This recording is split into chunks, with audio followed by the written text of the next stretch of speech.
Thank you for joining Odie and me. Today we are going to read Apple Trouble, originally titled Ouch, written by Ranghild Scammell and illustrated by Michael Terry.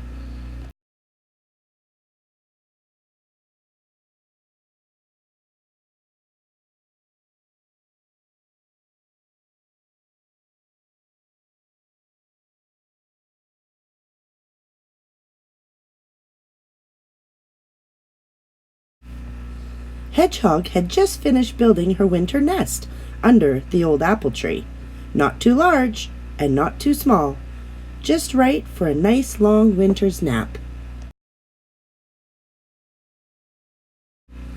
Suddenly, a juicy red apple landed on her back. Plop! Ouch! Squeaked Hedgehog. She curled into a spiny ball, hoping it would fall off. But when she uncurled, the juicy red apple was still there. Hedgehog tried to squeeze herself and the apple into the beautiful new nest. But could she get in? No, she could not. Not with the apple on her back. The nest was too small. Oh dear. Squirrel, scurrying past with an armful of brown nuts, stopped to help. "Stand still, I'll push the apple off," he said. And he pushed, and he struggled, and he heaved, and he tugged.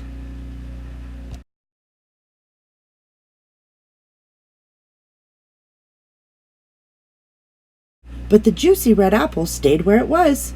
Worse still, 3 of Squirrel's brown nuts got caught in Hedgehog's spines. So now she had a juicy red apple and 3 brown nuts on her back. "Oh dear," wailed Hedgehog. "Winter is coming, and I can't get into my nest. What will I do?"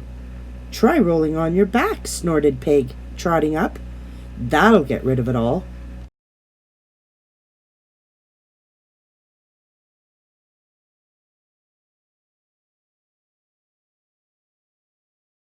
Hedgehog threw herself on the ground. Her little legs paddled in the air as she twisted and wriggled and rolled. "Has it all gone?" she asked hopefully, scrabbling to her feet. Pig shook his head no.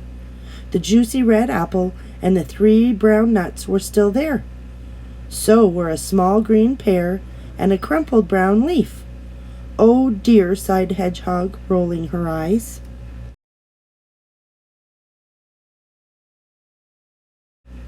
But up in the sky, sailing towards Hedgehog, she saw a colorful piece of paper. "Oh no," she cried. This way and that she ran, as fast as she could. This way and that drifted the paper, and landed right on her back, between the apple and the 3 brown nuts.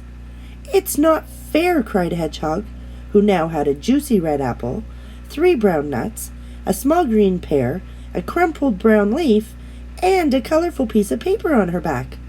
"I'll never get into my nest." Hedgehog pattered to the pond and gazed at her reflection in the water. "Hello, Hedgehog. That's a lot of stuff on your back," croaked Frog. I'm trying to get rid of it," sniffed Hedgehog. "Dive," said Frog. "That will wash it off." Hedgehog dipped a foot in the murky water and then dived.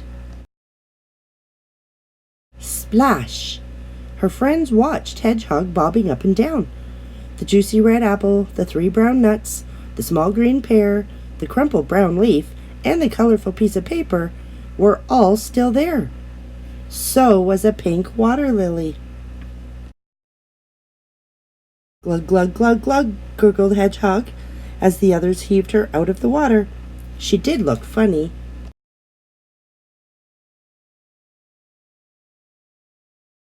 But Hedgehog did not find it funny.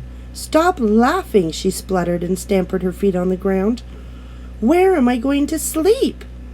Pig and Squirrel looked worried. So did Frog. "I do have one last idea," oinked Pig. "Squeeze through the hedge over there. That'll brush everything off." So Hedgehog closed her eyes and squeezed herself through the thick leaves. But did it get everything off her back? No, it did not. It was all still there.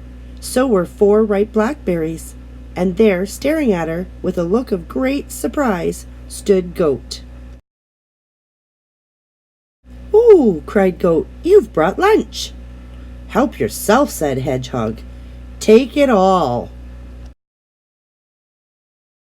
"Yippee!" brayed Goat. Then he picked off and ate the juicy red apple, the 3 brown nuts, the small green pear, the pink water lily, and the 4 ripe blackberries for dessert. He ate the paper.